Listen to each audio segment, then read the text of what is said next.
పిల్లి, కుక్క, కోతి మిత్రుల కథ. ఒక చిన్న పల్లెటూరిలో అందరికీ ప్రియమైన 3 జంతువులు ఉండేవి: పిల్లి, కుక్క, కోతి. వీళ్ళు ముగ్గురు కూడా మంచి మిత్రులు. అయితే వీరి మధ్య చాలా తేడాలు కూడా ఉండేవి. పిల్లి అతి తెలివైనది, కుక్క అతి విశ్వాసముగా ఉండేది, కోతి మాత్రం చాలా ఆడుకునే స్వభావం కలిగినది. ఒకరోజు ఈ ముగ్గురూ కలిసి అడవిలోకి వెళ్లారు.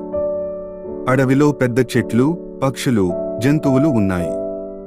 వాతావరణం చాలా చల్లగా, ప్రశాంతంగా ఉండేది. అప్పటికే సాయంత్రం సమయం. అందరూ సాయంత్రం సూర్యకాంతిని ఆస్వాదించేందుకు అడవిలో అడుగుపెట్టారు. ఈ ముగ్గురికి అన్వేషణ అంటే ఇష్టం.